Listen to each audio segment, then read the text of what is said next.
আসসালামু আলাইকুম দর্শক আপনারা এই কলা গাছের মতো এই গাছটি অনেকে হয়তো দেখেছেন, কিন্তু এই কলা গাছের সাথে এটির একটি পার্থক্য হলো কলা গাছের চারদিকেই পাতা হয়, কিন্তু এই নির্দিষ্ট গাছটির এটির মাত্র দুই দিকে পাতা হয়। এই গাছটির নাম হলো পান্থ পাদপ। পান্থ শব্দের অর্থই হলো পথিক, আর পাদপ শব্দের অর্থই হলো গাছ, অর্থাৎ পথিকের জন্য যে গাছ সেটি হলো পান্থ পাদপ, যেটির ইংরেজি নাম হলো ট্রাভেলার্স ট্রি, অনেকে আবার ট্রাভেলার্স পাম বলা হয়, যেটির বৈজ্ঞানিক বা উদ্ভিদতাত্ত্বিক নাম হলো রাবিনালা মাদাগাস্কারিয়েন্সিস। এই গাছটির বিশেষ বৈশিষ্ট্যের কারণে আসলে এটিকে ট্রাভেলার্স ট্রি বলা হয়, অর্থাৎ পাতার কাণ্ড যেটি আছে এই কাণ্ডর গোড়ায় স্বচ্ছ পানি জমা হয়ে থাকে।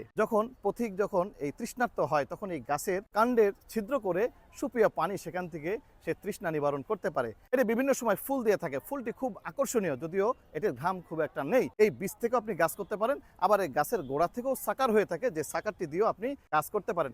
বিভিন্ন পার্ক, বাসা, বাড়ি, অফিস, আদালতে সৌন্দর্য বৃদ্ধি করা বা অর্নামেন্টাল প্লান্ট হিসেবে ব্যবহার করা হয়ে থাকে। তাইলে এটি আপনিও নির্দিষ্ট জায়গায় ব্যবহার করতেই পারেন।